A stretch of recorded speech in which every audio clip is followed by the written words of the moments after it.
see my screen, please? Yes, we can. Yes, we can see. Okay, fantastic.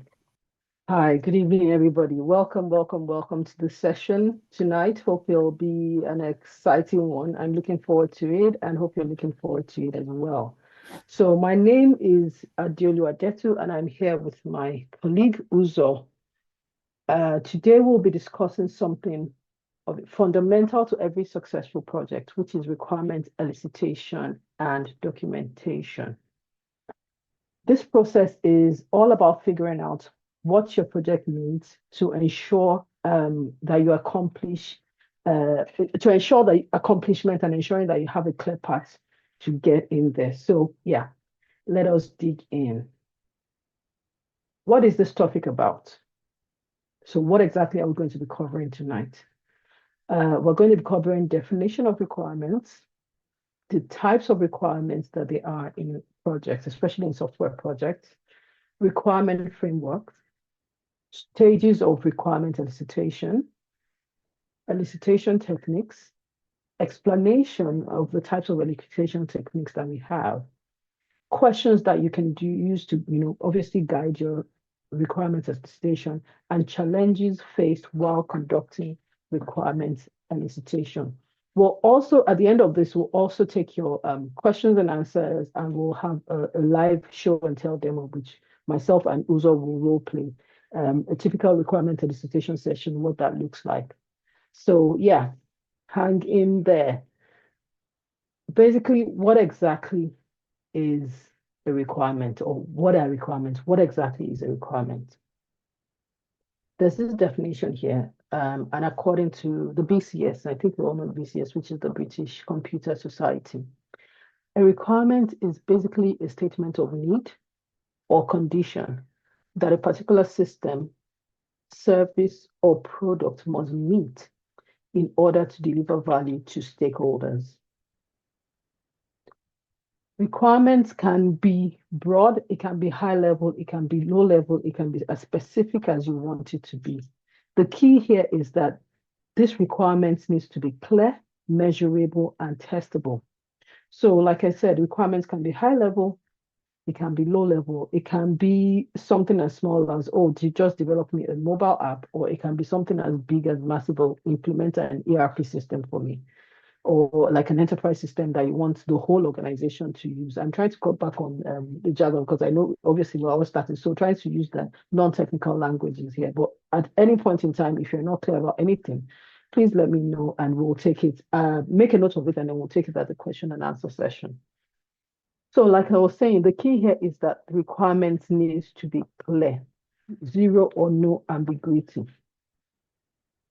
Why? So that we can ensure that we're hitting the target and we're delivering value in our project. So now, what are requirements? According to the BCS, is a statement of need, condition that a particular system, service, or product must meet to deliver value to the stakeholders. It can range from high-level business need or detailed system functionality. They form the foundation of any project, and it needs to be clear, measurable, tested, and testable to ensure successful outcomes. So, the requirement, what exactly again and then is the requirement elicitation process? It's critical in business analysis. It's critical in business analysis because it's ensuring that all of the, what's another word I can use? All of the things that we need to ensure that that project is successful is being identified, is being understood, and is being translated into the project, into the operational things that we do into the project, all working together to achieve the success of that project. So what exactly is the process? The process entails identifying your stakeholders. Can I just say that before I go further, requirement elicitation phase is quite a critical phase in the business analysis process. It's kind of like, how do I put it? Like a make or fail phase in the process, because if you miss it at the requirement elicitation phase, if you start it, that's the foot that you're starting on. And if you start off on the wrong foot, then obviously that translates into your whole project. And you know that when that translates into your whole project, then obviously that project is due to fail. So it's quite important to ensure that all of your requirements is elicited properly. And having said that, obviously requirement elicitation is an ongoing process. It doesn't mean that, oh, you're starting the project today, you meet with the stakeholders, they give you all the requirements, boom, boom, go. No, that's not necessarily how it works. We keep going back to refine, to ask questions, ask as much questions as possible, because it's a process that involves clarifying and ensuring that all of the business needs and all of the key indicators and key success factors that we need to achieve the success of that business is being identified and is being worked on and is being translated into the operational things that we do within the project. So what does this elicitation process mean? The process begins with identifying your relevant stakeholders. I believe we all know who our stakeholders are. In layman's term, your stakeholders are the people that have some form of interest in the project that you're doing. They could be, they're different. I mean, when you get to the business analysis training, you see the different types of stakeholders that they are, and that will show you, or that will teach you the in-depth meaning of who stakeholders are and how exactly they affect the project. But stakeholder is anybody that has an interest in what you're doing. It includes all of the people that will use the system, not just use the system, those that can be affected by the system or will be affected by it. That is the first stage of requirement elicitation process. Once you identify your stakeholders, and having said that, when you identify your stakeholders, there are different tools that you can employ in identifying your stakeholders, but you'll get into that much later as you carry on with this course. They'll give you different tools, they'll teach you different tools which you can identify stakeholders, who your stakeholders, kind of like basics of who stakeholders are and how exactly you can manage that. So the next step, once you identify your stakeholders, is important that you establish the project goals and objective. So when you're doing the elicitation, and you see in the show and tell that myself and Uzo will do now, when you're doing the elicitation, whilst you're doing the elicitation, you are able to identify the project's goals and objectives. So while you're doing the education, you're meeting your stakeholders. So let me give an example. I'm a business owner. I want to, let's say I have an app that, say, for instance, the money exchange app or something that sends money abroad to people and all of that. And I'm telling you, can you develop me a telephone app? I want it on Play Store. I want it on Apple App Store and all of that. At that point, when you're eliciting the requirements from it, that is when you get all of that information. Because I have already told you, I want this app. I want it. This is what I want to be able to do. These are the platforms that I want the app to be featured on. These are the countries that I want to be able to access the app. It's at that point when you're eliciting requirements that you are able to establish the project's goals and objectives. And this helps you to provide clarity and focus. So you understand at that point in time, you're saying, okay, these are the goals. This is what exactly I'm aiming at. And everything you do from that point onwards filters and translates into you achieving that goal and objective that you've set at the point where you're making your requirements elicitation. Next, what do? Remember, you've identified your stakeholders. You established the project goals and objectives. You ask questions. Okay, this exactly is what we want to achieve. Now, what exactly is the next step? You elicit requirements from the stakeholder. What does elicit mean? Elicit means, in my own language, don't quote me. Elicit means sourcing for, like getting information. So you're it means that you're getting information from the stakeholders.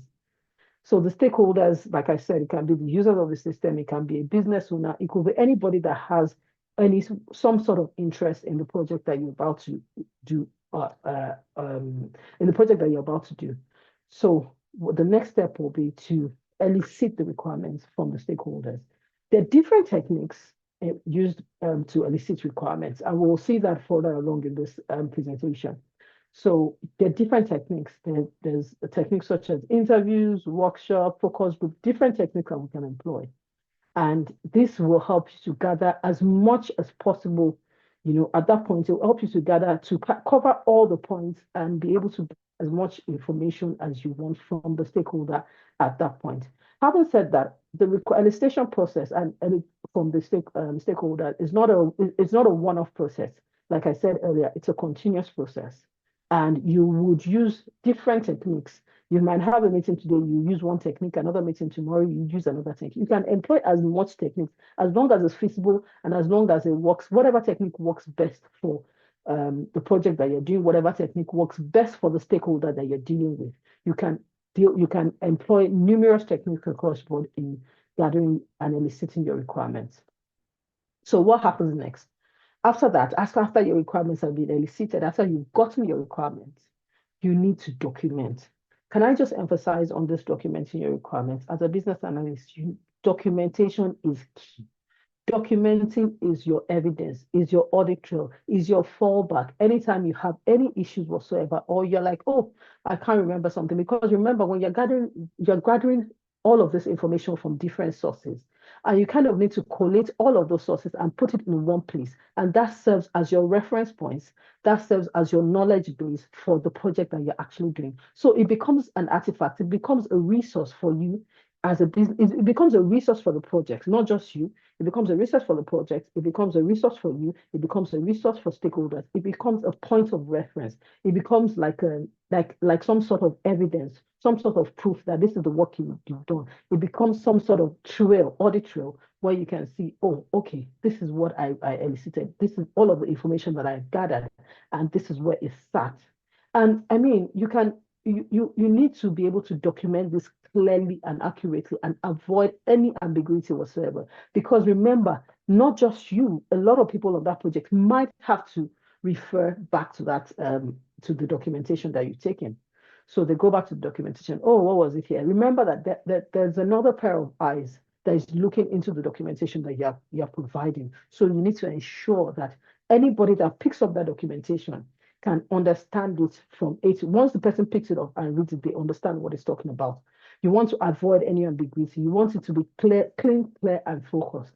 And if somebody picks up that document 3, 5, 10 years down the line, they can still understand, oh, this is what this project was about, and all of that. This is what was documented. So documentation at the BA is very key. Please, we need to put that at the back of our minds. We need to always remember that documentation is key. Following documentation, it's important to confirm your requirements. What do we mean by confirming requirements? You need to confirm with the stakeholders, because remember, we're working with people, and we know how dynamic people can be. I mean, I can meet with you today and you say, Adiolu, can we go to the pub tonight? And I'm like, oh yeah, sure, we'll meet at 8 p.m. And then 8 p.m. I call you say, oh no, I never said that. Are you sure I said that? And I begin to second guess myself. Oh, did he really say that? Did she really say that? Do you get? So it's actually important. You having you documented is one thing. Having you confirm this requirement is another thing. So you've had a meeting. You've said what you want. The stakeholders have said what you want. Oh, we want this, we want that, blah, blah, blah, blah, blah. But then you confirm it. Once you've documented that, you need to go to the stakeholders and confirm, saying, okay, this is what I've gathered from that meeting that we did. This is my documentation. These are the things that I gathered on there. Can you confirm that this is what you actually want? Can you confirm that this is valid? Can you confirm that this is accurate? And they come back and tell you, oh, no, I never said that. I said that, and that wasn't what I meant. Remember, you're talking with people, you're dealing with people. Oh, that wasn't what I meant. And they can say, oh, that wasn't what I meant. This is what I meant. That way you can ensure that, you have accurate information and you're documented. Because remember, this is going to serve as your reference point at any point in time. And you're going to pull that document out and say, oh, this is what you said. And you agreed to it and you signed it off. So you're not just in the process of confirming requirements, it's not just about you going to the stakeholder to say, oh, this is what you said, and that's it. You're going to the stakeholder to say, this is what you said. You are reviewing all of these requirements with the stakeholders to confirm that their validity and accuracy. Is this accurate?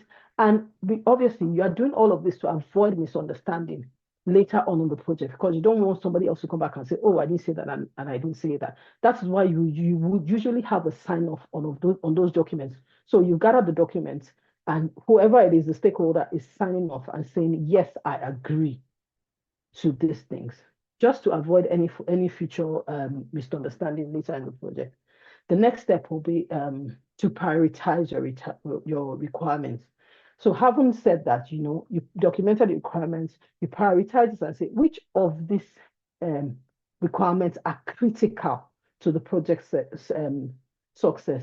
and which can be deferred. So it's more like having like a scale of preference or like a priority list.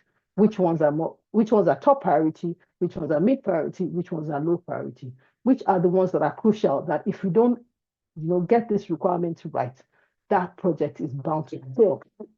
And which ones are, oh, if you get it, it's a maybe or may not, but which ones are like 100% key that we need to achieve for the project to succeed.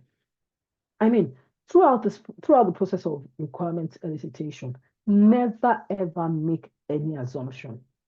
Even if you make an assumption and think in your head, oh, I think this is what you said, always verify, always clarify, always validate those requirements to ensure ambiguity, to avoid any other misunderstanding, because you obviously don't want misunderstanding with project. If you're a consulting firm, so for instance, and you're dealing with external customer, that can impact on your brand, that can impact on the way your company looks outside, and that can impact on it can even impact you in such a way that the firm loses business and loses business for good, and all of the referrals and the recommendations that you usually would have gotten from that project, you can't get anymore. So it's quite key that you do not make any assumption whatsoever.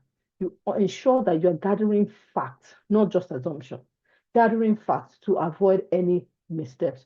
All of these things, the way this thing has been structured, it ensures that the final solution that you're delivering to the project aligns with what the stakeholder expects, it aligns with the stakeholder expectation, and it aligns with the business objective. So that's basically, the definition and the requirement elicitation process. Now, let's dig into the type of requirements that we are. Let's talk about the different types of requirements. Remember earlier I said, the different types of requirements. So on this slide here, I have 4 main categories. I have the general requirements, technical requirements, functional requirements, and non-functional requirements. Four main categories. So what are general requirements or business requirements, as some people might call it? These are high-level needs of the organization, high-level, summarized point. What exactly is the business trying to achieve with this particular project? What is the business aim for this particular project that we're embarking on? It's usually broad and reflects kind of like an overall, like an overarching goal without diving into specifics or technical details. So kind of like, what is the purpose of general requirements? You define the project goals and ensure that it aligns with the business objective. You include that high-level stakeholders, like your C-suite stakeholders or your executive leadership team or is executive management team, they'll tell you, oh, let's outline our needs and goals for this project. And also, even as a general requirements, you ensure that the general requirements are they're clearly linked to the business goals of the organization, and they should be documented. Remember, I said about documenting. They should be documented in the early project stages to set the overall vision of the project. Next, you have the technical requirements. So what are your technical requirements? These ones are quite specific. Unlike the general requirements that we talked about earlier, these ones are quite specific. They refer to the specific technical needs that ensures that the system, so we're talking about an IT project now, an project, that the system works within the requirement environment. So what are the things like hardware, your software, your internet, your internet space, your interface, and all of that? For instance, now I said I wanted to develop a mobile app to be sending money, to send money abroad and all of that. So what are the hardware requirements for that? Do I need to run it on a server? What kind of operating system will you run on? Will you run just on Windows Server? Will you run on a Mac? Will you run on? I need to determine the type of operating system it works on. For instance, I want to implement a Microsoft product, for instance. I know that a Microsoft product might not, even if it runs on a Mac OS, the interface might look different. So I need to think about the hardware requirements for that my product, to run on a Windows server, to run on a Mac server, and any other type of server that we have out there. So those are the kind of things when you say technical requirements. Sometimes you need to think of the constraints that relate to the technology, like the one I've just mentioned now. or I want to implement an Oracle ERP, for instance. I know that needs to run on a certain type of OS. It needs to run on a certain type of operating system for my project or for my product to be able to run. Do you understand? So it's kind of like the key, the type of technology that will be backing that project. Type of data. We're thinking about things like database. We're thinking about infrastructure. So mainly infrastructure. What are the technical infrastructure that needs to be in place for that project to be a success? For it to even function and run properly.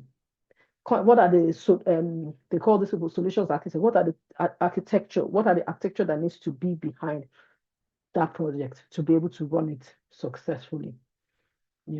So those are the kind of, when you talk about technical requirements, those are the things that you think about. Is it compatible with Windows? Let me bring it to a more relatable one now. So can it run on, was it run on, I know a lot of people use Google Chrome. So it needs to be able to run on Google Chrome. It needs to be able to run on, what's that other one now? Mozilla. It needs to be able to run on Microsoft Edge. So that's a kind of example of a technical requirement. Will it be able to run on all of these three browsers that I've just mentioned? So those are the type of technical requirements that we're talking about. The next one will be functional requirements. So what are functional requirements? This one's kind of like define specific behaviors and functions that a system must have to meet business needs. So it kind of like describes how the system reacts in different scenarios. So here we're talking about data entry, data maintenance, procedures, retrieval requirements. Here you're specifying, or the stakeholder is specifying what the system will do and how exactly the system will behave. So for instance, on my website now, I want to enter, there's a form. I think we're quite familiar with the Microsoft form. You want to enter fill in a form on the website. Just a simple example, fill in a form. How do I want that form to behave? Do I want that form to be, for instance, when you're answering on the form, do you want it to be a drop down? Do I want you to be able to write something on it, write a sentence or two on there? How exactly do I want that system to behave with the primary end user, with the users that are using that interface at the front end? How exactly do I want that system to behave when my users are using it? So, for instance, now, like I said, I want to put it, or I want to sign up, for instance. How do I want the user to be able to put in their username and password? How exactly do I want it? That's just an example. How exactly do I want that? Remember, functional requirements needs to be clear, detailed, and testable. We'll get to user stories more, but here, for you to be able to, have that clarity in your functional requirements, you can use use cases or user stories to capture those requirements effectively. Then the last one will be non-functional requirements. This refers to kind of like the qualities and the attributes that you want the system to do. So we're talking about things like performance of the system. How exactly should this system perform? So if I click on the website or if I click on the app, like I gave in the earlier example, I want that app to load for me in 5 seconds or in 2 seconds. How exactly will that app behave when I have 10,000 users using that app at the same time? Or how exactly will it behave when I have 2 people using it? How exactly do I want data to be transmitted on that platform? You're talking about usability, capacity, scalability, archiving, retention, security and access, and all of that. So when you talk about non-functional requirements, this talks about the quality attributes of the system, how the system performs, rather than how exactly the system performs. So you need to note that. You need to note that as well when it comes to the non-functional requirements. Non-functional requirements are just as critical as the functional requirements. This ensures that the system is reliable and efficient. The system is delivering as it should be. The system is delivering in terms of performance, is delivering in terms of usability, is delivering in terms of capacity and scalability, is delivering in terms of security as well. So those are the 4 main type of category of requirements. Next slide will be the requirements framework. So let's move on to the requirements framework. Well, how exactly is this defined? It's a structured approach to gathering, analyzing, documenting, and validating the requirements to ensure that the delivered solution meets business need. Remember the requirements elicitation process that I mentioned about. Remember, I talked about gathering, I talked about documenting, I talked about validating your requirements. So how exactly does this work? You have the requirement framework in here. It talks about eliciting, it talks about analyzing, it talks about documenting, it talks about validation, it talks about management. Here, in elicitation, like I said earlier, you're engaging the stakeholders. You are to uncover, gather, and refine their requirements. Here, you've identified your stakeholders and people who will be impacted by the system. Now, you're trying to kind of like establish the project goals and objectives. This is when this is the heart of the process, which is eliciting requirements. So you are engaging, you are gathering all the necessary information from the stakeholder using different techniques. So remember here, we're talking about gathering, uncovering, and refining all of those requirements. You gather all of that using the various techniques that I mentioned earlier, interviews, surveys, and all of that. Once all of those techniques have been employed, you're able to and you've gathered, because even all of this is in different stages. So you uncover the requirements, you talk to them, gather what exactly are the business needs, what you want to achieve with the project and all of that. And then you refine it, because remember, you've gathered all of this data from different sources. You're refining these requirements to see if it aligns with what the stakeholder wants. So that's what analyzing. After collecting all the data, you need to do some sort of sense check, as you may. You need to be able to categorize and say, okay, these are all the requirements for the project. Which ones come first? Like I said, you have like a priority list, or kind of like a scale of preference list, where you kind of identify dependencies. Because all of these requirements, for instance, let's say, oh, I want it to be able to run, they have to be able to run on a Mac OS or on a Windows server or whatever. Remember that some of them are dependents. If you don't identify the technical requirements that is on there, if you don't have the technical capability for it to run on a Mac OS, for instance, your software will fail when it comes to running on that particular platform. So you need to identify the dependencies that, okay, I need to think about the technical requirements that is on this one. I need to think about I hope I'm not getting too technical now. I need to think about the kind of operating system that this needs to work on before I can even translate that and say, oh, I want it to run on Safari, for instance, or something. Do you understand? So here you're categorizing, you're prioritizing, you're identifying any dependencies. So for instance, here, if you're categorizing or prioritizing the requirement, and you prioritize one of the requirements as high level, this is key to delivering the project successfully and all of that. You've categorized that in that particular state, and you identify that, oh, there's another dependence, there's another requirement that is dependent, that this high level requirement is dependent on. Obviously, you need to prioritize that other dependency as well within the same category of the top level high requirement, because obviously if one isn't successful, then the other will fail. Next thing, like I said, we can't overemphasize this. Once you have the requirements, you need to document it clearly. There are no shortcuts. You need to document it clearly. It's crucial. You need to create your formal documentation.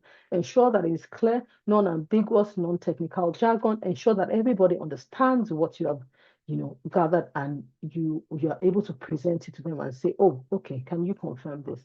Next will be validated, ensuring that requirements accurately reflects business needs as agreed or as said by the stakeholder. So this is what you said. I have documented it. Can you confirm that it aligns with what you need and aligns with what exactly and your expectations from this project?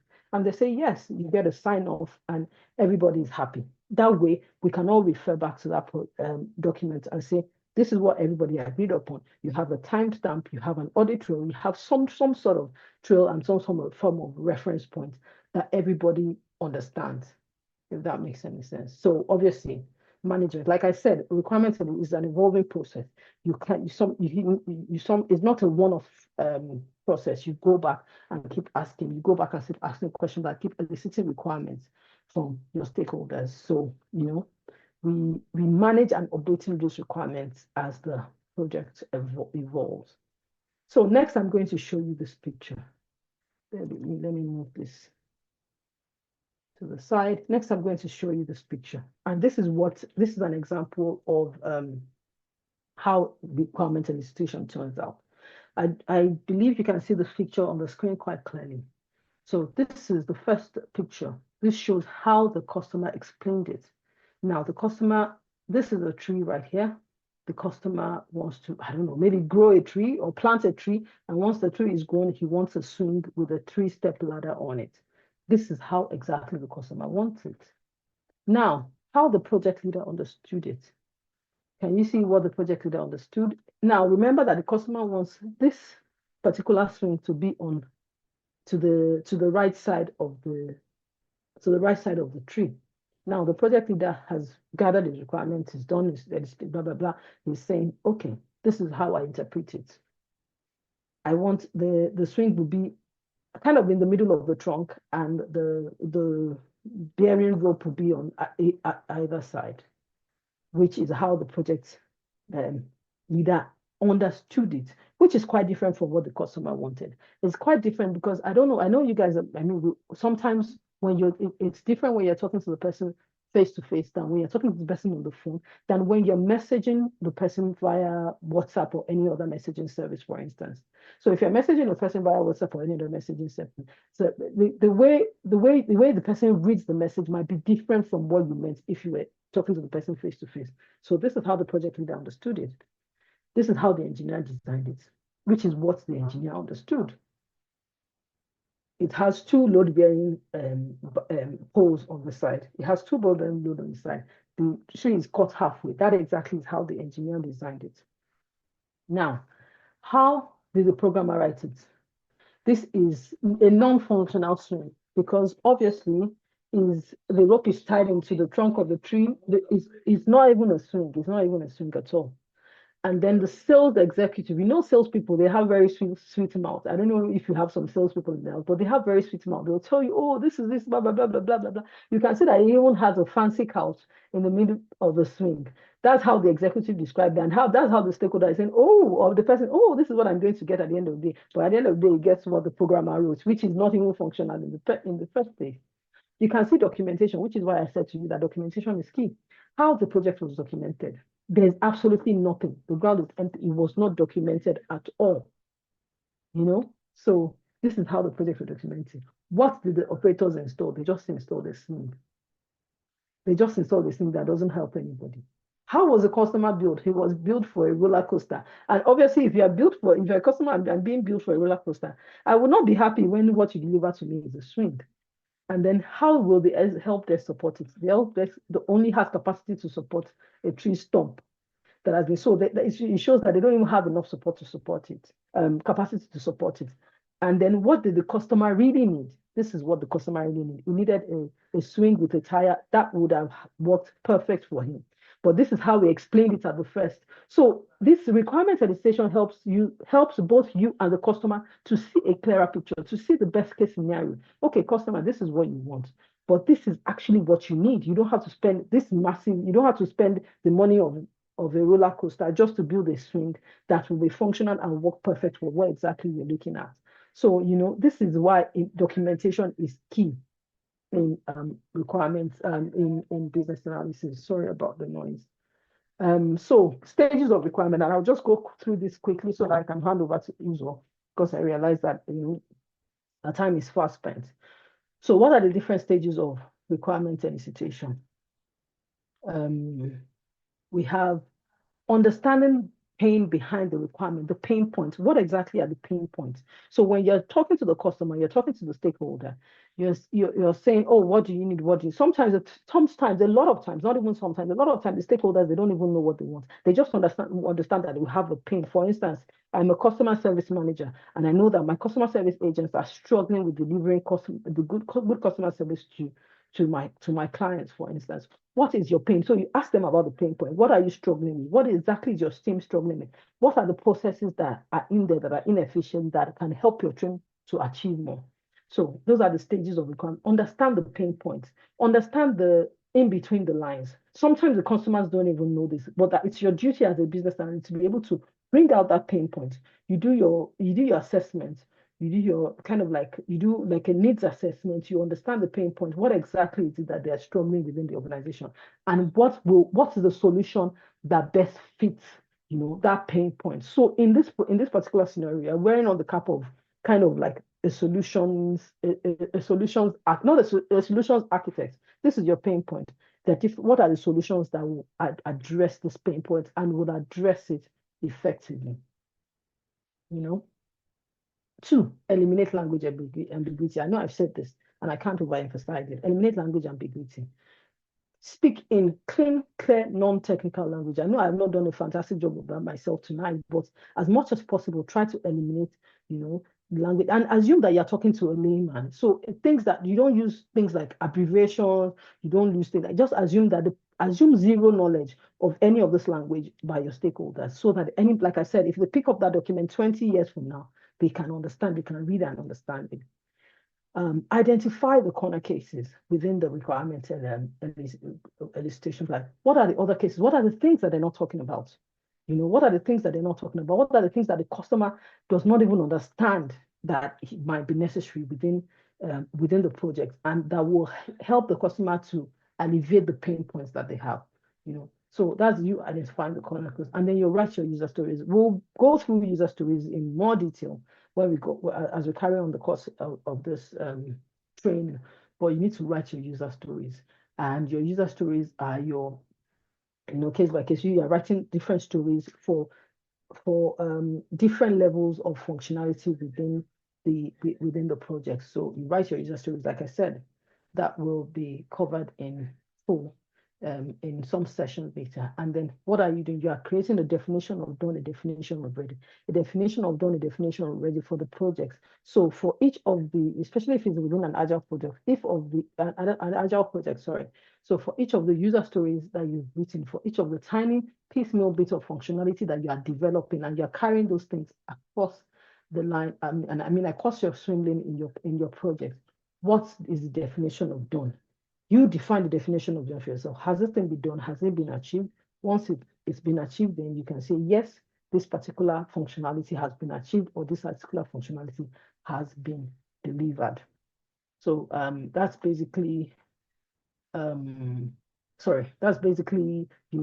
stages of requirements gathering. I remember I covered that process earlier on. So next, my beautiful colleague Uzo will be going through the elicitation techniques. She'll be talking about document analysis, the different types of elicitation techniques. She'll be talking about document analysis. She'll be talking about observation. She'll be talking about interviews, workshop, prototyping, and brainstorming. When to use either of these techniques, the advantages that you have in using these techniques, and the disadvantages or the pain points that you usually would encounter while using these techniques. So over to you, Uzo. Can I just ask if you want me to keep sharing my screen, or would you rather share yours? No. Please go ahead and let's use yours. Let's continue. Thank you so much for that first half. So hopefully I'll be as seamless and as really. So okay, so elicitation techniques. I just want to start by saying I know Adele mentioned it when she was talking, but I know a lot of times it may look like information overload. Now we're talking technical terms, we're using the correct terms for all the things that you're doing and all of that. So it may be like a lot of, a whole lot of information. But don't worry, this is recorded. You can go over it again, and you have mentors and buddies, who talk you through all these things. So please don't, keep plugged in. Don't worry, it gets better. So elicitation techniques. I actually wanted to say something here, because when we're doing some research regarding this, obviously you're going online, you're going to, we have bodies that, guide business analysis, techniques and competencies and all of that. Here in the UK, Adele mentioned it, is the British Computer Society. In the UK, sorry, in Europe, it's not Europe, in North America is the IIBA, Institute of sorry about the noise, for business analysis and all of that. So they have structures that we follow, which is why we're talking about all of this. But when I was doing some research, I actually noticed that there's some documentation you see that is requirements gathering, I don't know if you guys have, come across that before. So as BAs, initially, this was thought to be a requirements gathering process. But then, as it evolved, we realized that gathering just means that you're just going to different people and you're collecting requirements. But sometimes it's not that easy to just collect something. A lot of times, BAs, we have to elicit it. Elicitation means you're drawing it out. You're asking some pointed questions in order to get the information you want. I don't want to mention that sometimes the stakeholders don't even know what they want. Think of it this way. Let's say a family wants to buy a car. There's a car. So the parents are like, do you know what? Yeah, I need a car that can take us and our 3 kids. Do you understand? And it has to be within this budget. And the kids are like, oh no, mommy and daddy, I need a car that will have like a screen behind, and that will tell me, I can watch on our long trips, I can watch TV and all of that. The manufacturer is saying, this is the kind of car, we want a family car, and a family car has to, perform this particular way. It has to be fuel efficient. It has to be able to, go long trips, short trips, and all of that. The mechanic is saying, okay, I need for the hydraulics to be in a particular way. So it's one car, but there are many different users of that product, of that car. And you, as a BA, you have to go to each of these users. So you have the users, you have the project sponsor, the person that has the money. That's your project sponsor, who is green lighting and funding this project. They just have business needs. This is the business goal I want to achieve. Then you have the users, the people that are going to use that product. Then you have the manufacturers. You have many different people that have an interest in that. All those people are your stakeholders. And you have to go to each one to get your requirements, to elicit, to draw out the requirements you need from them. So that's why it changed from requirements gathering to requirements elicitation. So everything you're going to be seeing here is ways to elicit requirements. I want to find out exactly what it is you want, and there are many different techniques to doing this. This is just a few. There are loads. One of the things, I really like about this course is that, as a BA, research is our bread and butter. And this course if there's nothing you're going to learn how to research, because there's no way we can tell you everything in 2 hours, 3 hours. So we just want to start you off, and then you now go and do your research. And as a BA, that's what we do. We research. You come into a project, you don't know anything about the project, and that's okay.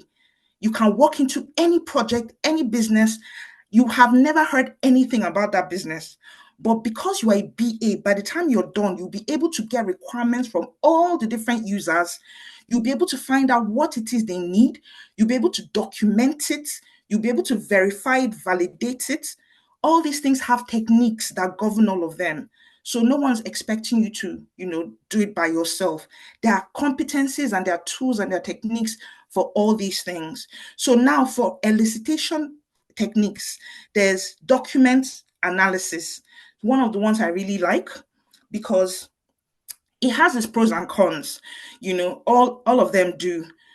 So you go onto a project and they tell you, this is all the documentation we have on the project.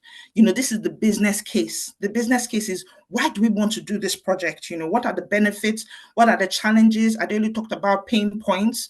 What are, the pain points? What do we want to achieve? What's the business goal we want to achieve? What's the scope? Because sometimes some people will be having pipe dreams. They're like, okay, we want to get a computer, right? Okay, we want the latest computer that has this functionality. And they're like, we don't have the time or the budget to do all these things. So I'll take it down. But for the first phase of this project, that your lovely dream, they call it nice to haves. There's some things that are it would be nice to have. Nice to haves might not really be part of this phase 1. So your MVP, the minimal viable product we want to achieve in the first phase of this project, we can do it later. Adele talked about scalability and growth and all of that. So we can do that later. But for now, this your nice to have is not in scope. So your documents will tell you what is in scope and what is out of scope. So and that is really awesome, when you're able to just read the documents. Sometimes you have like a project initiation document where everybody they've gathered, people have gathered, like the project manager, some of the project team, they've done some they've done feasibility studies. You have the technical team, they've put their requirements, their specifications, everything is in one place. So you're able to elicit the requirements from the documents that they give you. But that is a lovely, it's a lovely dream. A lot of times BAs, we don't really get that. You go into a project and the illustration you saw where documentation, there's no documentation. Sometimes that's it. There's no documentation. But as a BA, just be the best BA you can be. Never go onto a project and leave and someone is coming there and there's no documentation. Make sure you document everything meticulously, like Adeolu talked about. So that's document analysis. Then you have interviewing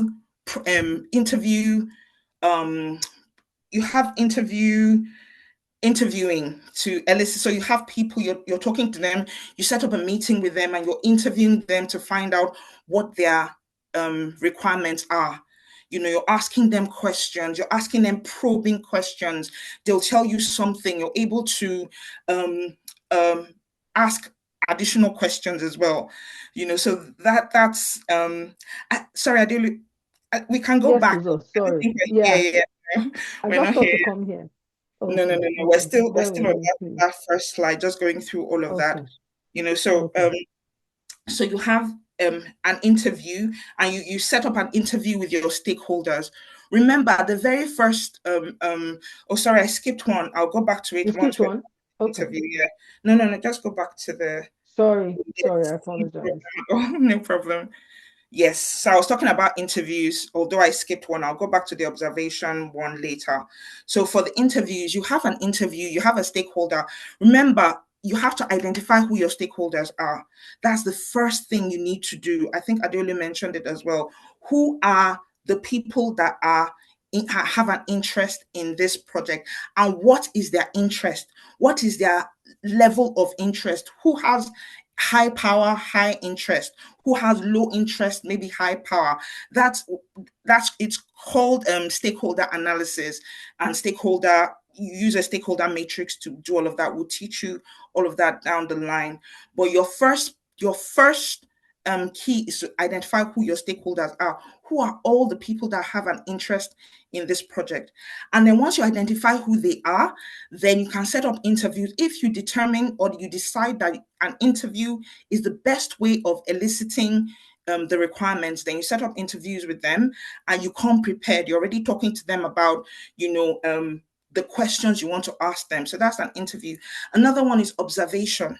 So sometimes your stakeholders could be, let me give you an example. They could be front desk agents, for example, or customer service agents who are talking to clients, or they may be involved in using the project. Maybe there's a particular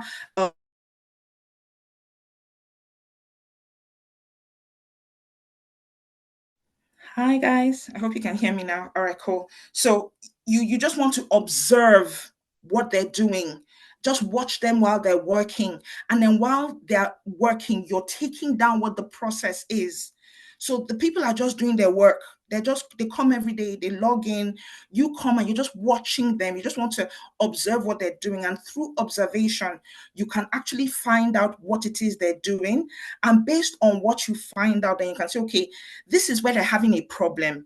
In order to make, to add or improve the process, we need to change this particular thing, add this to them and all of that. So you get your requirements through observation. You can have a workshop.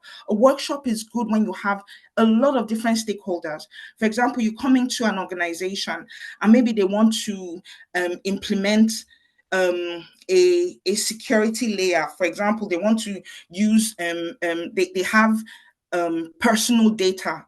They're either a phone company or an insurance company or a health company, and they have a lot of people's information, and so they want to have like a third party security layer, so that as people are giving the information, they're making sure that they're not hackable. You have to verify your identity, all those sorts of things.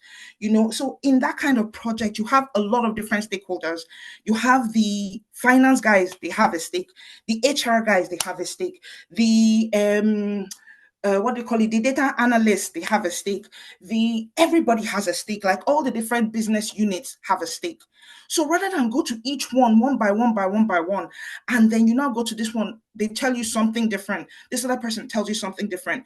The best technique to use is just to bring everybody into one room. Not when I'm talking about everybody, I'm not talking about the whole department. They have representatives from each department. So finance will have the person responsible for that project within the finance team. HR, privacy, security, governance, they'll all have their representatives. So you bring these representatives, we call them subject matter experts. They know everything they need to know about that project and about their business unit. So you can ask them any question, they can answer you.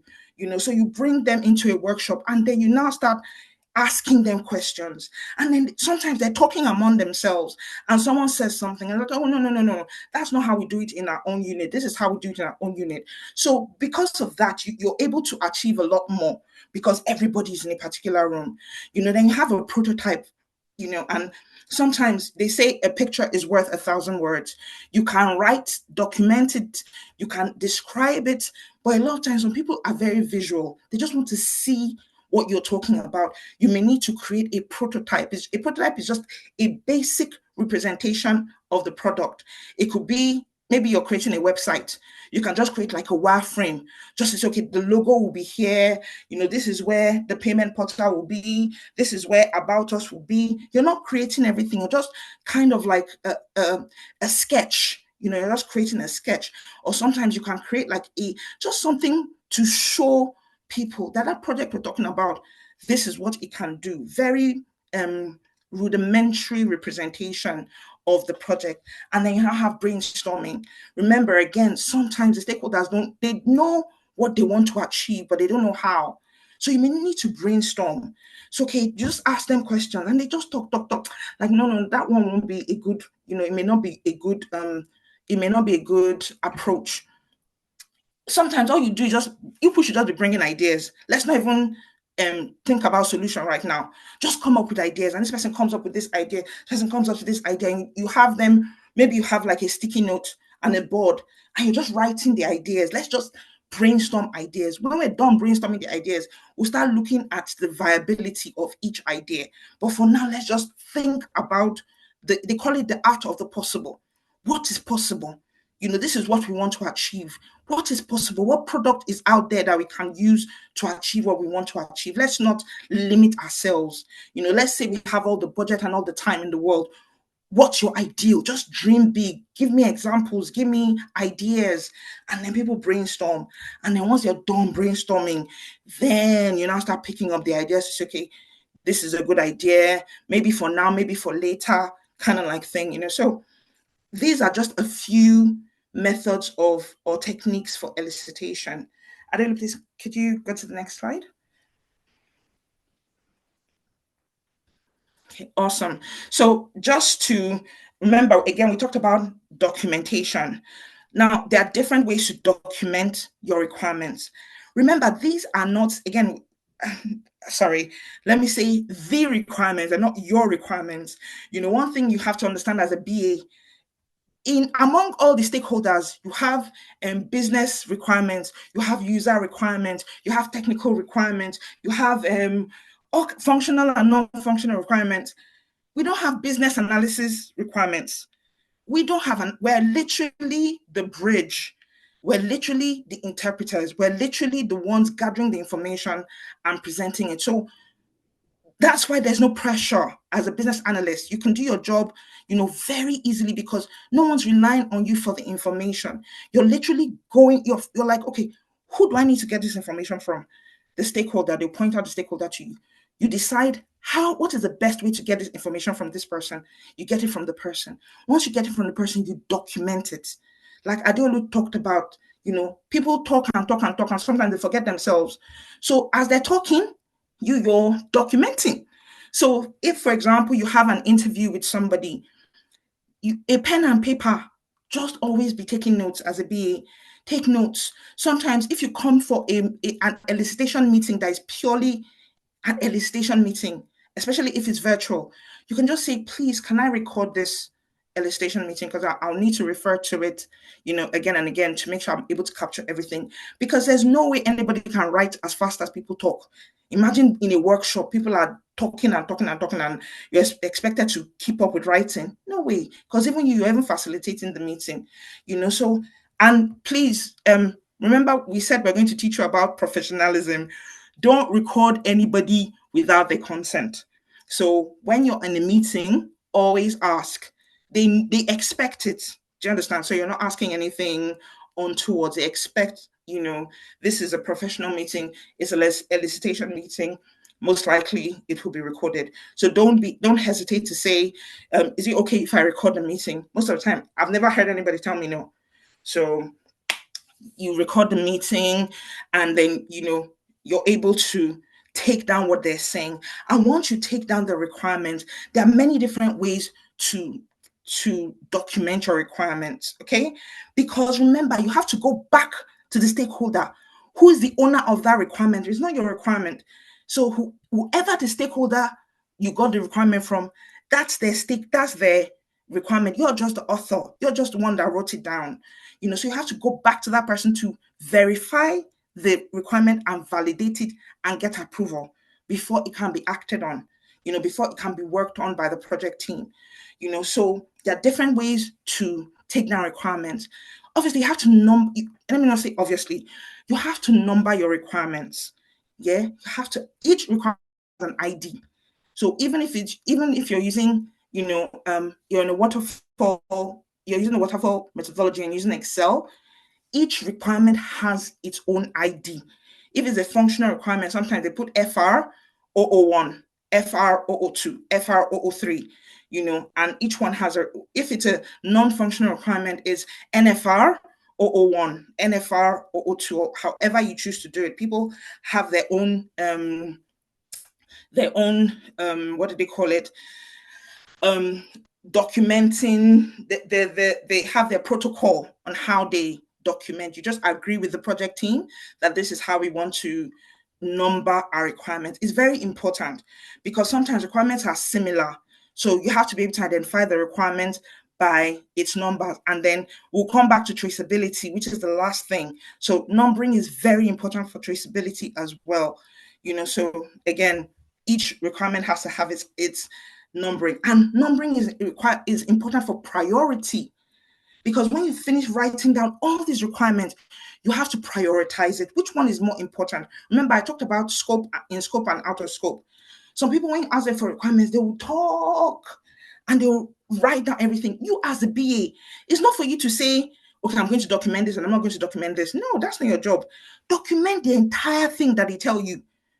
Document. I once went to a workshop and we had a lot of people. By the time I was done with that one workshop, they're not the only work stream. It was just one work stream. There was a Power BI work stream. I got more than 350 requirements from one work. It was an all-day workshop, granted. But these guys, man, the guy just said, just go, what do you want? What's on your shopping list? By the time we were done, we had hundreds of requirements. Of course, we couldn't do everything in phase one. They had to prioritize. And that's why priority comes. So once you're done documenting, you now have to say, which one is most important? Which one is our must have? Which one is our should have? And then which one is our nice to have? So the must have is these ones. If you haven't gotten these ones done, then forget about it. You have to get them done. So numbering is very important when you come to prioritization as well. Then you have your user story and your acceptance criteria. I want to take these two together because they're usually used in an agile methodology when you're using the agile methodology for your project. Yeah, so which you're going to learn, because that's what we're going to use for our projects. So you have your user story and your acceptance criteria. The user story is you're basically capturing the requirement in a short and simple way. It's like the simplest way to break down a requirement so it can be worked on. So when people give you a requirement, you now break it down into user stories. So you will learn more about it. I won't go into that, but the simplest way to describe a user story is who is doing what are they doing, and what is the result of what they're doing. So as a shopper, I want to be able to put my card in this machine, and I want to be able to, process a transaction. So you've talked about who the person is that is doing the thing, what they're doing, and what the outcome of what it is.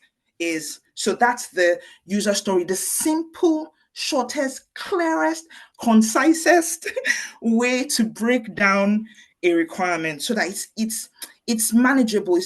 People are able to understand it, clear language. They're able to work on it, and they're able to deliver on it. Then the acceptance criteria is, in order to deliver on this user story you talked about, what do I need to do? What are the steps I need to follow? It's almost like a checklist. What are the steps? What are the steps I need to go through to make sure that the user is able to do that thing that you just said they should do? So again, we are going to be taught all those things. They usually go hand in hand, because you have your user story and then you have your acceptance criteria for the delivery of that user story.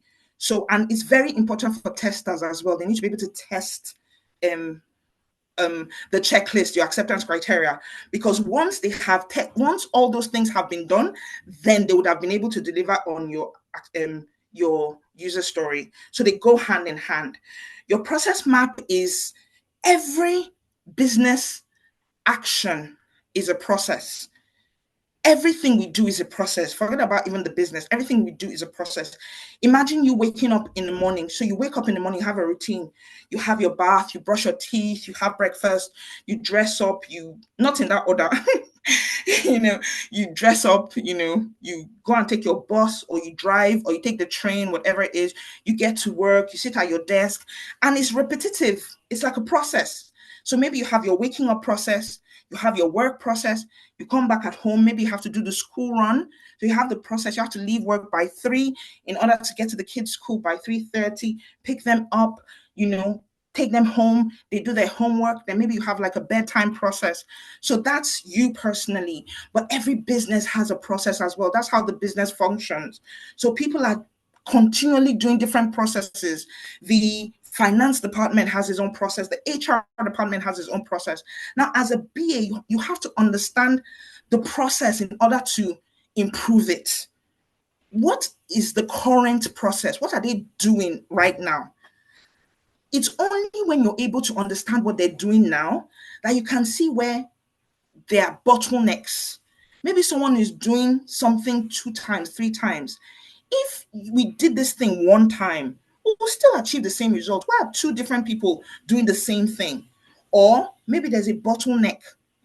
Someone is waiting for an approval before they can do something, and that person is sitting in front of 4 other people that cannot move until they do something. Why? Isn't there another way to get that approval so all these 4 people can work?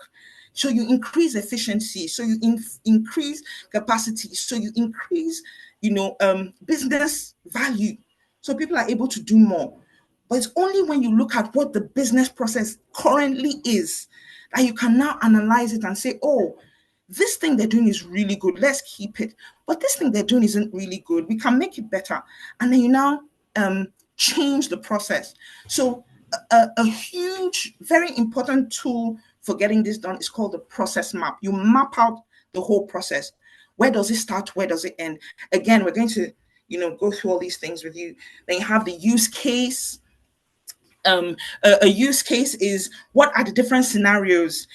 For example, if you have like a till in a market, in a supermarket, how do people interact with that machine? It's usually a system and a user. So what are the different use cases? How is this machine? What are the different ways it can be used? So you highlight all the different scenarios that a system can be used. You have your wireframe. I talked about it when I talked about prototyping. It's just a sketch. It's usually used for websites and software products where you have like a sketch of what the product will be, where everything will be, what it will look like. Black and white, very rudimentary, but it's just like a wireframe. Yeah. Again, you now have your requirements catalog where you put all your requirements. It's usually used for non-agile projects, usually like waterfall, when you're using a waterfall framework to, to deliver on a project. You have a requirements catalog, a catalog where all your requirements are documented. Then remember I talked about the requirements traceability matrix. So you have all your requirements and then you're able to trace them from the source to the completion. So this particular requirement I got from this particular stakeholder and we worked on it and it has been tested and delivered on. So you're able to literally trace it from the source, from the start to the end. So these are just some ways to document. Please, next slide. This is another technique. Remember, I talked about observation, where you're observing people work in real time. So you're gathering information in real time. It's usually used, where you're talking about events maybe that are actually working. People are working, maybe front-facing agents, customer service agents. You have people that are talking to customers. How are they working? All these sorts of things. So it's just literally you're observing people work. You're just literally watching them work. And as they're working, you see them do something, you document it. You see them do something else, you document it. So rather than telling them what is your process and they're talking through their process with you, this one, you're watching them do the work and then you're documenting it. So again, there's formal observation. Like I said, that's what I just described. Really, really good. But again, all these things have advantages and disadvantages as well. Imagine having someone watch you work. You could be very conscious or self-conscious and all of that. So it might not be the best. Some other people, they couldn't care less because you work in like a pool of a lot of people. So it doesn't matter if one more person is there. You're used to people around you. You just generally get on with your work. So it has its benefits and obviously its advantages and its disadvantages. Then protocol analysis is where, again, people are literally talking through what they're doing. So they're carrying out their task and like, okay, so this is what you do. Then what you do next, and they tell you, and then what you do next, and they're describing it to you, and then you now have shadowing as well, where again, you're shadowing someone, you're following them as they work, they're doing their work, and they do a particular task as well, So, like I said, these are just different ways to observe in order to elicit the requirements you need. Next slide, please. Then I talked about the workshop, remember? I won't repeat that. I think I've talked about brainstorming, So in a workshop, again, you have to be, as a BA, you have to be very observant. You have to know what you want to achieve out of something. Yeah. So if, for example, remember, I talked about the need for a workshop where you bring like loads of different subject matter experts or different business units, different work streams, and you all bring all of them together and they're all, talking through what they do or, the benefits of the process and all of that. You're asking them questions and they're responding. You may find that some people are more, let me look for a nice way to say this. They're more articulate than other people. They like to talk more than other people. Some people are introverted, some people are extroverted. So you have someone who comes in, maybe he's the head of a department, maybe he's not even the head of a department, but he's just very loud and friendly and everything, and he's just talking. And you appreciate it because obviously he's keeping the room working. But you haven't heard from a number of other people because they're all quiet. They're introverted. They won't really insert themselves into the conversation. And like by the time you finish a 1 day workshop, you've gotten everything you need from finance. Meanwhile, governance has not said anything because they're quiet. So you have to find a way to remember, again, elicit the requirements you want from them. That's when you can do things. I've talked about brainstorming, so I won't do that again. You can do a round robin discussion where you're like, finance, what do you think? Finance will talk. Thank you very much, finance. Governance, what about you? What do you think? Governance will talk. You go around the room and everybody has to talk. That's round robin. So when they know they have to talk, they have to talk. They came there to talk. So it's not like you're forcing them to do something they're not doing. But sometimes they're not assertive. They won't insert themselves. So you're like, okay, this free for all talking is not really helping my matter. Thank you so much. That's why as a BA, you're the facilitator. You know what you want to get out of that meeting. So when people are talking in a very respectful way, because sometimes these people are, again, they're experts in their field, but don't be intimidated. They're there because they want to achieve what they know that you are crucial to achieving what it is they want to achieve. If not, they won't be there. So that's round robin. You make sure everyone talks. And if someone is being too, again, verbose, find a nice way of getting, oh, thank you so much. I really appreciate that. Really very insightful. It'll be very interesting to find out what security has to say about this, because I know that security is key and crucial to this thing.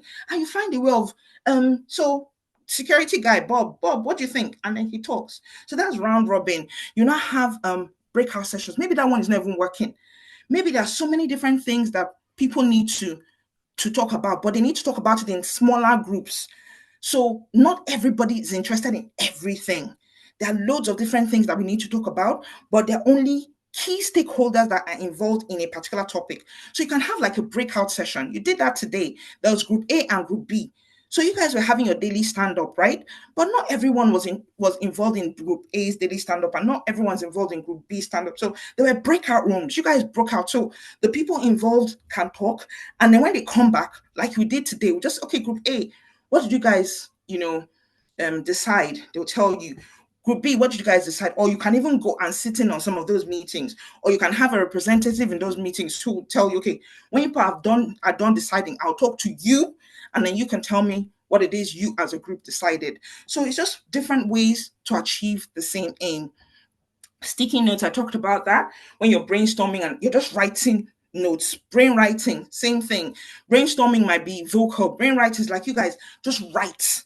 In the requirements workshop I talked about, they were all writing, which is why we got almost 400 requirements. So everyone was literally writing their requirements on Miro. So everybody was using, and they're writing. They'll tell you, okay, what do you think about this? Everybody will write. So by the time you collate it, you have like 20 people, different requirements on the same thing. Like, we can't do all of this now. I have to pick one. So when we're done with all of it, but I had to document everything. Do you understand? So that's brainwriting rather than brainstorming, rather than everyone just calling out things. Everyone's just writing stuff, So these are different ways, again, to elicit requirements in a workshop. Next slide, please. Okay, interviews, very, very interesting, because again, we all know, what happens in an interview. I've talked about it initially, but when you come for an interview, you have to come prepared. Yeah. Firstly, what is that interview about? You're not caught unawares. Like, it's your requirements elicitation session, so you're running the meeting. So a lot of times when it's a requirement elicitation meeting, it could be billed as something else, and then inside they'll now maybe have requirements elicitation. But if you're having a requirements elicitation interview, you're the one running that interview. You're the BA. Requirements elicitation is the BA's responsibility. So as you're coming for that meeting, firstly, you have an agenda. Yeah, let people know, not just requirements elicitation. Sometimes you may already have a direction you want that meeting to go. You may already have information you want to elicit from that interview. So you let them prepare. People do better when they prepare. So while you're setting up the meeting, now all of us use Teams. You're going to be using Teams. So you send out an invite on Teams to say, I've looked at your diary. You have a free slot here. I have a free slot here. Could I have 30 minutes, an hour of your time for requirements elicitation for this particular project? I would like to talk about the following things. And then you talk about all the things you want to talk about. If you haven't, you can even say, if you have any information to give me before the meeting, please share any information, anything. They can respond.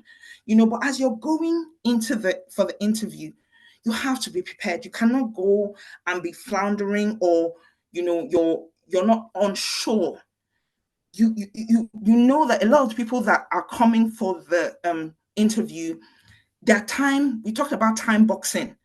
When you get someone's time for 30 minutes, that's all you're getting, because chances are the person has another meeting immediately. They're telling you, love you and all of that, but I can't stay longer. And you don't know when you're going to get another opportunity to meet with the person again. So you have to come, hello, hi, first few minutes, how's everything? Weather is good, chit chat, break the ice and all of that. But once you guys are done, you go straight into it. And then you now start asking probing questions. So you have to ask questions in such a way that you get the most information out of that person within that time. So they're asking you, why do you want this project? What exactly is this project going to do? Who are the stakeholders involved in this project? Who are the people that are going to benefit from it? What's the time period? When? What is the structure? That's when you have techniques like, that's why I love business analysis, because for everything you're asked to do, there are loads of tools, loads of techniques, so you're the one literally picking and choosing what you want to use. So if anybody tells you, look at now, we're just talking about requirements elicitation. Look at all the competencies we've gone through, all the tools, all the techniques, and we haven't even, there's so much more. So no one's going to leave you out to dry. You literally have a lot of tools and techniques at your disposal, and you pick which one works for you. So you have the 5 whys. Someone tells you, oh, we want to put a new identity layer onto the, onto our system, our system.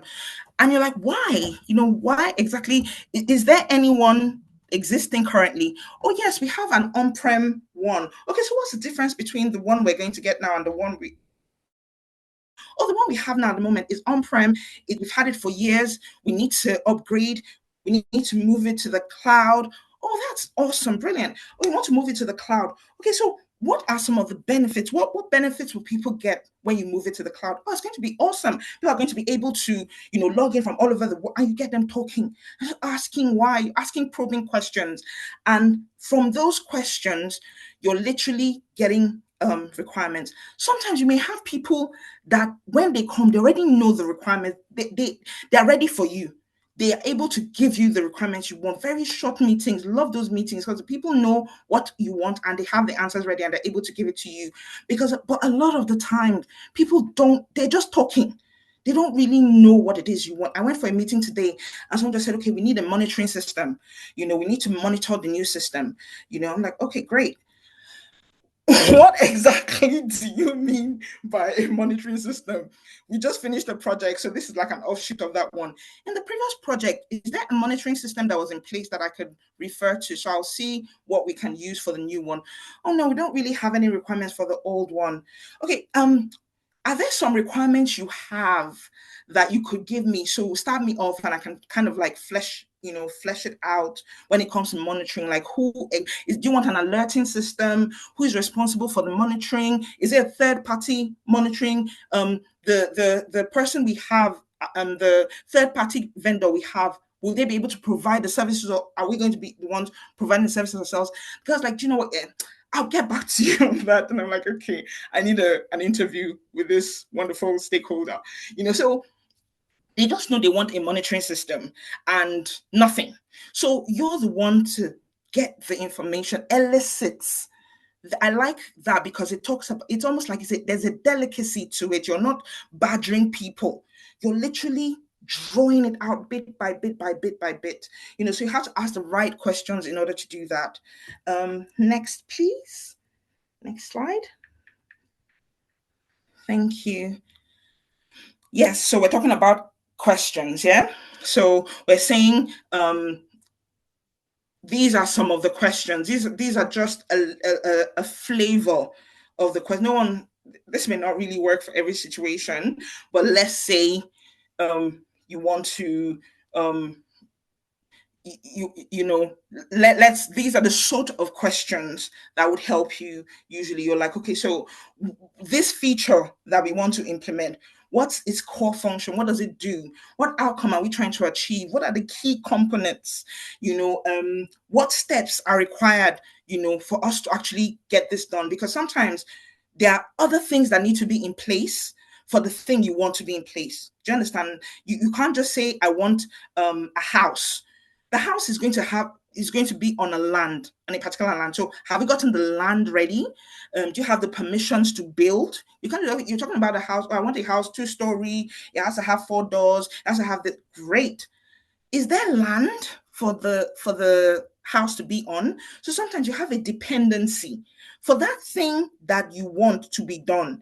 There has to be something else that needs to be done. There has to be an enabling environment, for it to be done. So when they tell you this is what we want to do, you now have to go and find out what exactly do we need to be in place in order to achieve this thing that we want to achieve. So what needs to be completed and in place before this feature can work? What needs to happen next? What needs to happen before? So sometimes you may get all the different people in the meeting, and then they're the ones telling you, okay, before we can do this, we need to do this, or this is the priority. So these are all the requirements, but they have to be done in this priority because we can't do this before we do this, or we need to do this before we do that. And you need the subject matter experts to be the ones to tell you those things. And then what if? So remember, Adele talked about edge cases. Things will always work,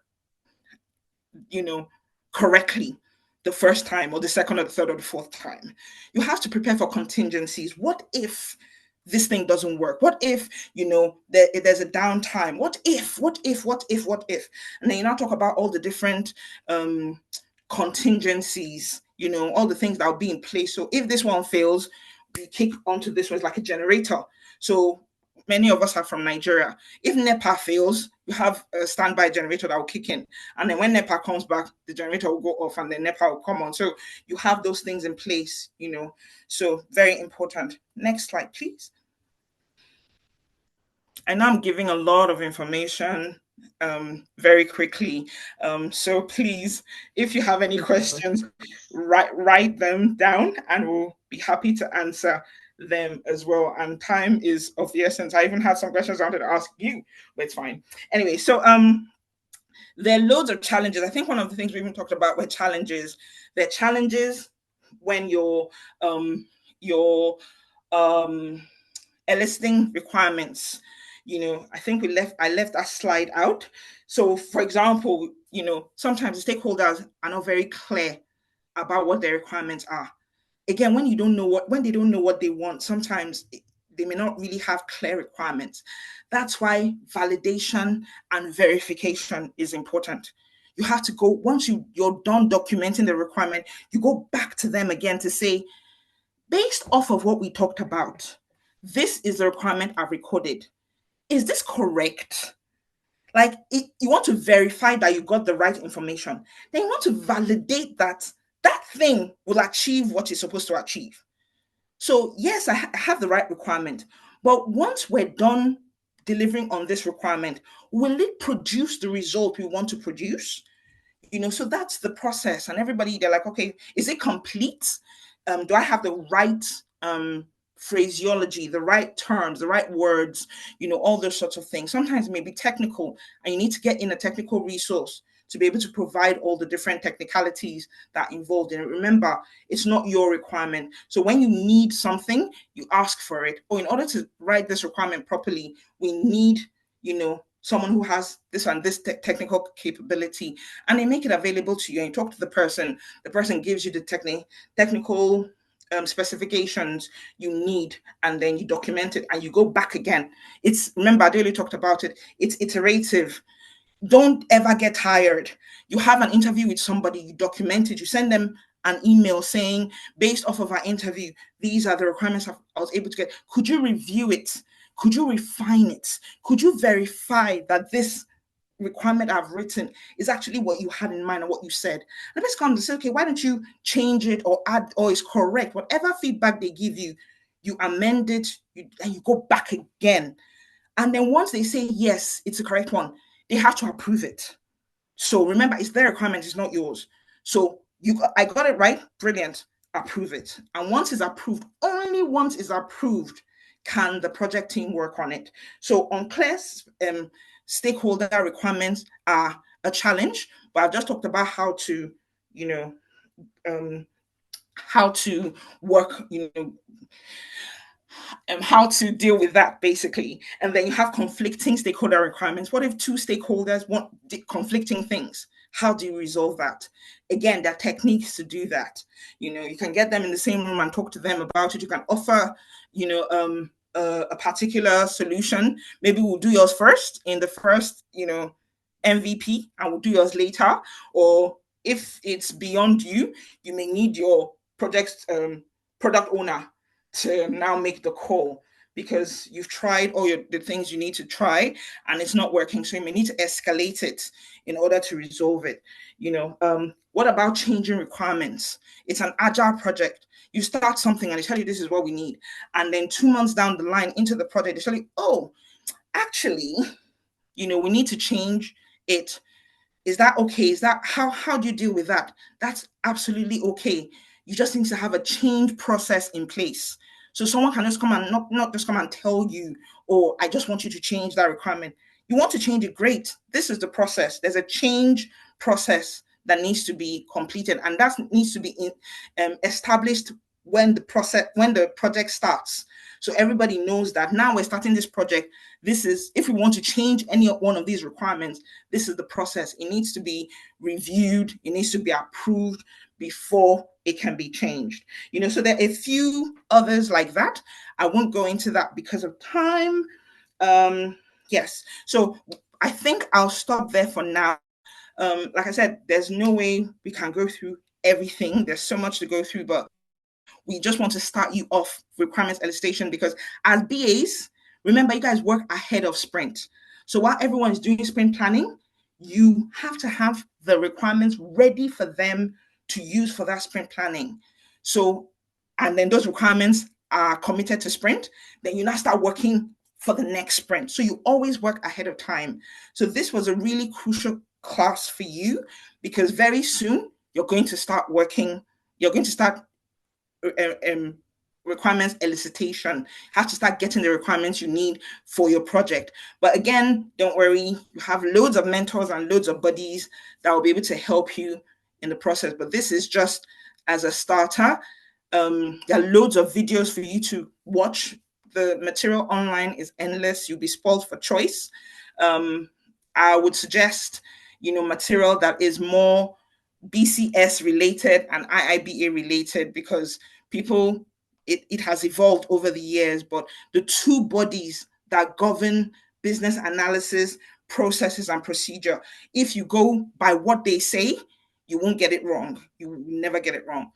So I think Adelu, do you want us to do the show and tell now? Sorry. I'm wondering, because time is fast. Yeah, it is. My apologies. Myself. Okay, let's go. So basically, the show and tell will be myself and Uzo will a show and tell session where Uzo will be acting a role play session, acting as the business analyst, and I'll act the business. So for context, what we're trying to develop as a business owner will be, I'm trying to create an e-commerce website for African food stuff. And I'm trying to, I have a brick and mortar shop, but then I'm trying to, go into e-commerce and try to see how I can sell that online. Or try to open my e-commerce business line, if that as a business, awesome. Business owner. Thank you very much. Awesome. So, ready when you are. Okay. Hi, Adolu. Good afternoon. How are you doing? How's your day going? I'm doing fantastic. Thank you very much. How are you doing? I'm very well. Thank you so much. Thank you. Thank you so much for making time to meet with me regarding the new project. I could tell that it's a really interesting one. I've been hearing a lot about it, so it's really nice to be able to talk to you to get a bit more information about it. Thank you again. Forward to working with you. idea that I have in my head and, translate that into something that will, you know, showcase. The line is a bit choppy. Sorry, someone said the line is a bit choppy. Can you guys hear me clearly? It's breaking a bit. I thought it was just me, so thank you, Donna, for highlighting that. So can you hear me better now also? Does It's that help? You guys, what do you guys think? It's a bit better now. What do you guys think? Better? It's Adelu, better. awesome. Okay, fantastic. Okay. Hi, Adelu. How are you doing? Hi, Uzo. I'm fantastic. Thank you very much. How are you today?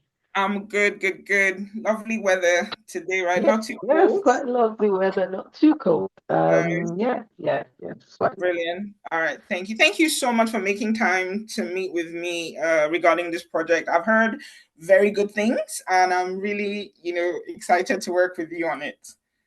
Yes, thank you. Thank you very much. I'm obviously looking forward to working with you as well. I'm quite excited for this project because it's a project. We've never done something like this before.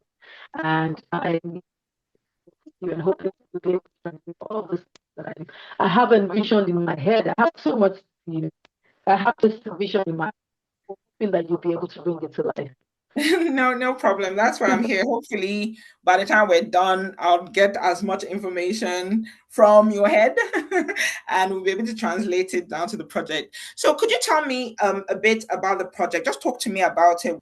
I've heard about it from obviously a lot of others, but I'd really like to hear about it from you. Just tell me what it's about and what we want to I'll achieve. briefly go through. I'll give you, let me see. I do this food. Oh, somebody said my mic could be faulty. Can you guys still hear me? It's still breaking a bit. Oh dear.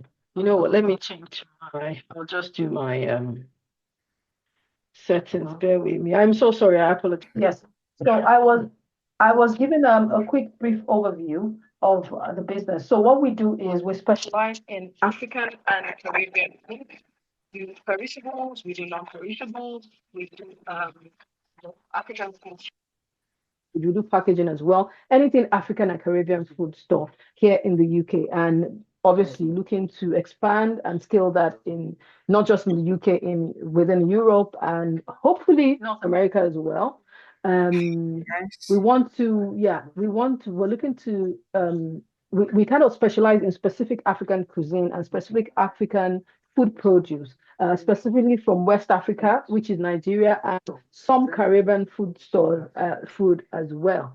Our target audience is more or less Africans in diaspora, not necessarily African, but because obviously we're in Europe and we're looking to scale that into other continents as well. So target audience will be Africans in the diaspora, food enthusiasts, not just Africans, anybody that's interested in the type of food and the type of service offerings that we give, anybody that's whether familiar or not familiar, but they're enthusiastic and they hope they don't mind, venturing into this kind of thing. Basically what we're doing, because what we have right now, we have a brick and mortar shop, but what we have right now, we're looking to replicate the brick and mortar shops into an online model. Do you understand? Something like an online model that you will do online ordering, online delivery. Like I said, we not only do shelf foods, we do we not only do shelf foods, we do perishables as well. So obviously we'll be looking at online ordering and delivering, something similar to what you have with Just Eat, Uber Eats, where where they do fast foods. And then we have other, which is the non-perishables and the African food stuff, or African and Afro-Caribbean food stuff, like the canned goods, the long shelf life goods, and all of that. So basically, that's what we do. Our product offerings, we have a wide range of product offerings. We have fresh produce, we have frozen produce, and we have pantry items, and we have fast food as well. We have this different, our product offerings covers these different categories. And, we're looking to what we bring in our uniqueness. What I'll say is our competitive advantage is basically it used to be our location because of the where we're located in the brick and mortar store. But now we're looking to translate that into the online model. So in that online model, we're looking because we don't have a lot of we do have competitors, but we don't have a lot of them that package the food and deliver the food in the way that we do. We have some competitors in in different markets. So for instance, in the fast food market, we have some African fast food available in there. So we're obviously having to compete in that market. We have some other competitors within the frozen space, within the fresh produce space, within the food and the pantry item space as well.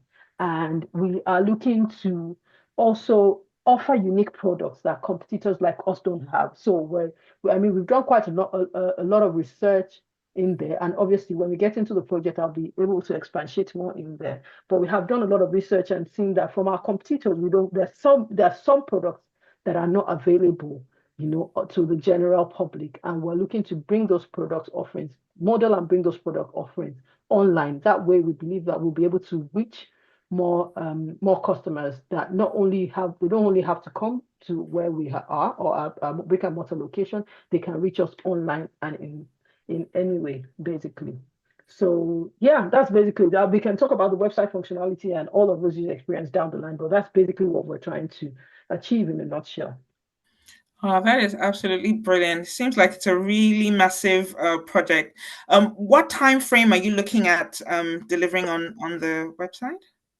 Okay, so the time frame on delivering on the website, basically. So obviously, I don't know. Obviously, I wouldn't tell you how to do it, but I would like it to be in phases. Would like to start with the fast food ordering and delivering system first. We would like the website to be obviously functional, but then starting with the because that's the space we're looking to compete at the initial point in time. So fast food, linking it to maybe Uber Eats, Just Eat, and then people being able to order directly from our system as well. That we're looking at about 6 to 12 months time frame, depending on budget and any other thing, but that we're looking to achieve within about 6 to 12 months time frame, please. That is absolutely awesome. So you mentioned Uber Eats, Just Eat, and some of the food delivery systems. Are you going to be looking to incorporate them as third-party suppliers, or would you have your in-house delivery for your fast food? No. So what we're trying to do is on our own website, we have our in-house ordering and delivering platform where they can come to our website and order directly from us. And once they order that directly from us, then we'd be able to deliver. Then on the other part, we're looking to be on the Uber Eats and the Just Eat platforms as well, where people can order the food through Uber Eats and Just Eat, but then delivery. So there are two different parts. The delivery part will be from us. It just comes through Uber Eats and there'll be kind of like an integration between our website and our link on Just Eat and Uber Eats. So when they order, it comes to our ordering system. We pick it up and then we go through the process of prepping the order and then delivering the order. Oh, that is awesome. So, okay, you also talked about the fact that you want people to be able to order and get the food delivered. So, that obviously means that you're targeting individual customers. So, it's a B2C product, right? Yes, definitely. Yes. Would you also allow for B2B? So, if a business wants to order wholesale, are you also able to get to that? Yes, so that will basically be so that, like I said, there are different categories of service offerings that we have, and that will basically be like the pantry items and the fresh produce and the frozen food. So the fresh produce, pantry items, and frozen food will be both retail and B2B, and then the online ordering, which is the fast food, will be a B2C. That's awesome. Okay, so you talked about having a whole lot of service offerings. Do you have like a product catalog or an inventory you can make available to us so we can see definitely. what all these products are? Okay, brilliant, fantastic. Yes, definitely. We have our different product ranges. We have all of that. We have a product catalog. We have all of that. And obviously, that is something that we're also looking to incorporate down the line, because when we have those products on our website, we need to think about inventory management and all of that. So obviously, we'll discuss more about when we get to that particular functionality and looking to build. But yes, we do have a product catalog. We have a product catalog. The catalog has the product description, the images, and we tend to update that as we go. The more we add product offerings on there, we have the description, the images, and some of the products even have things like recipes and blogs and posts that we do. Can I just mention that we have a social media engagement person that does like our Instagram post and all of that. And they have, yes, and they have, those are the things that they showcase. What we have in our catalog are the things that they showcase on our social media platform. So obviously we'll be looking to integrate our social media platform with the website as well. And then, we do have that already, and we have some recipes that are attached to different products. So we have quite a robust product catalog. That's fantastic. Yeah. Just going back to integrating your social media platforms, can I confirm which platforms you have and which ones you want to integrate onto the website? So we are on Instagram, we're on Facebook, we're on TikTok. But okay, just those three? Just those three for now, but we can look to, we can work with our social media engagement person, and we can look to, be on more platforms that we currently are on. And you mentioned the blog. You have a blog that is also up and running. Yes, we do. Fantastic, awesome. Now I just want to go back to the website now. This is obviously an e-commerce website. What payment functionality would you like us to add to it? Okay, that's a fantastic question. Thank you very much, because obviously payment is key. We won't be doing this if we don't want to get paid, will we? So yeah, obviously we have the pay, which are the regular ones we would want being able to pay with a credit card or MasterCard. We want PayPal on there, and any other payment gateway that you obviously can suggest to us that would make people, make it easy for people to be able to pay for these products online. Okay, so that's PayPal. Would you also like Stripe? Because Stripe is actually really good at with working through. It's basically a security layer you can put for credit cards and debit cards. And I know that a lot of the customers we've worked with in the past have actually been comfortable when they know that Stripe security is on there. So is that something you would like us to add to your website? Yes, definitely. Definitely. That's why, yeah. Okay. Fantastic. Okay, going back to the delivery. So can I just ask what your the locale is? I know you mentioned the UK. So are you going to be delivering all over the UK, England, Scotland, or like what's your reach? So, like I said, we have different product offerings, and there are different categories. Remember the 4 categories I mentioned earlier? Yeah. So when it comes to the 3 categories, when we're talking about frozen food, we're talking about long life pantry items, and we're talking about fresh produce, we're looking to deliver that nationwide. But then we're talking about when we come to the fast food arm, which is like fast food delivery and all of that, we're talking about the locale, which is within London and Greater London in itself. That will be we can share a map of where we're looking to, deliver to, or do the online delivery for, but we're looking at the London and the Greater London area. Okay, for nationwide delivery of your frozen food offerings, are you going to have like a third-party delivery delivery vendor like DHL or UPS, or like who are you going to use as your delivery vendor? Thank you. That is a fantastic question. At the moment, we're looking, and no quote me for that. We're looking to use, DPD as a delivery vendor for our nationwide. But then when we come to the international, because they're quite good, and they agree with all about the environment and sustainability and all that. So they have this sustainability campaign that they're currently working on that kind of aligns with our vision and our corporate social responsibility. So yeah, which is one of the reasons why we're looking to go with them, and we're already in discussions with them and all of that. All of this will pan out when all the websites is fully functional and all. But I must say that remember that it's not, although this is still midterm to long-term planning, we're looking to see if we can extend to more of Europe, North America, and all of that. So when we get to that stage, we will decide if obviously DPD is the best partner to work with, or if there's a better partner out there that we can work with to help maximize and make sure our deliveries are efficient. Awesome. Okay, I'm very aware that we have a limited time. I just want to ask one more question regarding maintenance and support.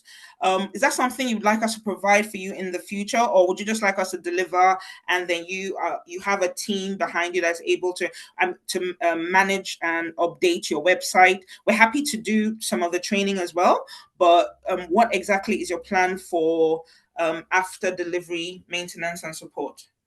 Yeah, so that's a fantastic question. Thank you very much. So obviously, post-delivery of the website and all, like I said, this is a medium to long-term plan. It's not just we're obviously, like I said, we're looking to, the online delivery, the fast food system, we're looking to do that within 6 to 12 months. Then the other part that I mentioned earlier, which is the scalability and being able to, reach other markets that we currently are not major players in. We're looking at a medium to long term. So definitely, and obviously this relationship, we're looking for it to span that period as well, which is our planning period as well. So we'll look for ongoing support with you. We look for post delivery training, the user training, and how our in-house staff or the people that are going to use the system, how the back end will work. We'll definitely need your post delivery support on that. So yes, that's a good question. Thank you for asking that. Awesome. Thank you so much, Adeola. I know you mentioned that you need to, go on, the school run really quickly. So I'm very aware that, our time is fast spent, but this was only supposed to be like a first meeting just to touch base and have an idea of, what you had in mind. I'll go back and I'll write a lot of this up and then I'll share with you. And I'll look for another time where, we can go over some of the requirements, and I have loads of other questions to ask as well. How exactly would you like me to reach out to you once we're done? Are you okay with emails? Are you on Teams? Like, how would you like me to communicate with you once I have the requirements ready? Oh, thank you very much. My preferred means of communication will be emails, please, because I'm quite quick with my emails. I pick that up. I'm also on Teams as well. So if it's something that you need my response quite quickly, if you reach me on Teams, I can guarantee I'll be able to get back to you promptly.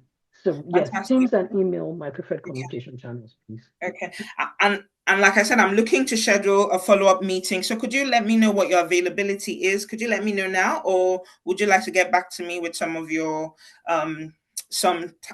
times in your diary where we can schedule a follow-up meeting? No, I think that's a good question. Thank you. I should be free next week, either Wednesday or the Friday, anytime before 12 noon. That should work for me. If it's how long will this meeting be, please? I think if we look about 45 minutes, no more than an hour.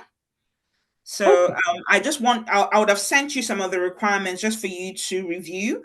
And then I have some follow-up questions. I can include those in the email as well. So by the time we come into the meeting, I could just go through any other additional questions I have.